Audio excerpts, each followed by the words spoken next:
আসসালামু আলাইকুম ও রহমতুল্লাহ। 10 মিনিট মাদ্রাসায় আপনাকে স্বাগতম। আজ আমরা জানব কোন কোন ব্যক্তির কাছে স্বপ্নের কথা বলা যাবে না। স্বপ্ন, ঘুমের মধ্যে মানুষ স্বপ্ন দেখে। অনেক সময় তা বিভিন্ন ভালো মন্দ বিষয়ের ইঙ্গিত বহন করে থাকে, যা পরবর্তীতে বাস্তবায়িত হয়। আবার দান সদকায় অনেক স্বপ্নের মন্দ পরিণতি থেকে মুক্তি পায়। কিন্তু যাকে তাকে কি স্বপ্নের কথা বলা যাবে?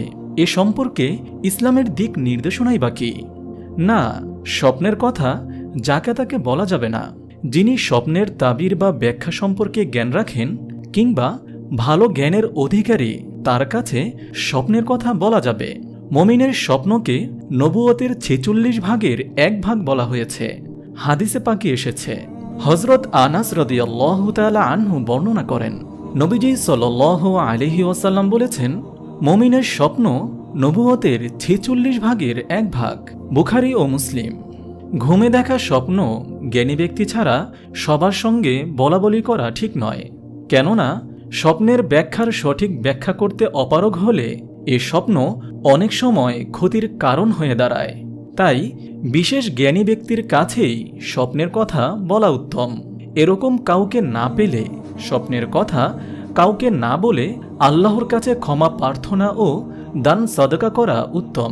যাদেরকে স্বপ্নের কথা বলা যাবে না, বিশেষ করে 4 ধরনের ব্যক্তির কাছে স্বপ্নের কথা বলা যাবে না। তারা হলো: নম্বর 1, অমুসলিম। কোনো মুমিন তার স্বপ্নের কথা কোনো অমুসলিমের কাছে বলা যাবে না।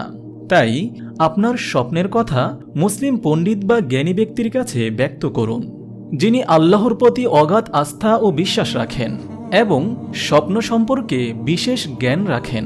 কেননা স্বপ্ন আল্লাহ তাআলার পক্ষ থেকে বান্দার জন্য যে কোনো সুসংবাদ কিংবা দুঃসংবাদের ইঙ্গিত স্বরূপ। ইসলামের আলোকে যা কোনো অমুসলিম ব্যাখ্যা করতে সক্ষম নয়। নম্বর 2, সব নারীর কাছে না বলা। স্বপ্ন দেখা ব্যক্তি নারী কিংবা পুরুষ যেই হোক না কেন, স্বপ্নের কথা নারীর কাছে বলা ঠিক হবে না। তবে নারীর যদি ধর্মীয় জ্ঞান সম্পর্কে ভালো অভিজ্ঞতা ও প্রজ্ঞা থাকে, তবে তার কাছে স্বপ্নের কথা বলা যেতে পারে। সাধারণত নারীদেরও ধর্মীয় বিষয়ে জ্ঞানের স্বল্পতা রয়েছে, কারণ স্বপ্নের কথা শুনে তার ভুল ব্যাখ্যা বা ইঙ্গিতের কথা বললে স্বপ্ন দেখা ব্যক্তির ক্ষতি হওয়ার সম্ভাবনা থাকে। নম্বর 3, অজ্ঞ ব্যক্তি। শিক্ষিত হলেই জ্ঞানী হয় না। তাই জ্ঞানের গভীরতা না থাকলে কিংবা কোনো অজ্ঞ ব্যক্তির কাছে স্বপ্নের কথা বলা যাবে না। মূল কথা হলো, স্বপ্নের ব্যাখ্যা বা ইঙ্গিত সব লোক বোঝে না। তাই জ্ঞানী ছাড়া কারো কাছে স্বপ্নের কথা বলা ঠিক নয়। তবে প্রাতিষ্ঠানিক শিক্ষা নেই এমন অনেক ব্যক্তি রয়েছেন যারা পরিপূর্ণ জ্ঞান ও প্রজ্ঞার অধিকারী। তাদের কাছে স্বপ্নের কথা বলা যেতে পারে। নম্বর 4, শত্রুর কাছে স্বপ্নের কথা না বলা।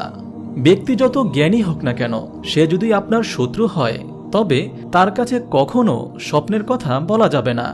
স্বপ্নের তথ্য বা ব্যাখ্যা জানার পরও যদি সে জ্ঞানী ব্যক্তি শত্রুতাবশত প্রকৃত ব্যাখ্যা বা ইঙ্গিতের কথা না বলে উল্টো ক্ষতির কোনো বিষয়ের কথা বর্ণনা করে, তবে তার ক্ষতি সাধিত হবে। সর্বোপরি কথা হলো, স্বপ্নে ভালো কিংবা খারাপ যাই ইঙ্গিত বহন করুক না কেন, যদি এর ব্যাখ্যা ভালো হয়, তবে সে ব্যক্তি স্বপ্নে দেখা অনিষ্টতা থেকে বেঁচে যায়। সুতরাং স্বপ্নের ব্যাখ্যা বা ইঙ্গিত জানার জন্য ভালো জ্ঞানী ও আল্লাহভীরু লোকদের কাছে যাওয়াই জরুরি। তাই স্বপ্ন যেরকমই হোক, তা দেখার পর কিছু সদকা বা দান করে দেওয়া উত্তম। কেননা স্বপ্নের ইঙ্গিত যদি খারাপ হয়, তবে এ দানের কারণে তার অনিষ্টতা কেটে যাবে। আবার স্বপ্নের ইঙ্গিত যদি ভালো হয়, তবে দান সদকার ফলে তার ভালো ইঙ্গিতের শুকরিয়া আদায় হয়ে যাবে। আল্লাহ তাআলা মুসলিম উম্মাহকে স্বপ্নের কথা বলার ক্ষেত্রে আল্লাহওয়ালা ধর্মবীরু জ্ঞানী লোকদের কাছে বর্ণনা করার তৌফিক দান করুন। স্বপ্ন যেরকমই হোক, আল্লাহ রাস্তায় কিছু সম্পদ দান করার তৌফিক দান করুন। আমিন।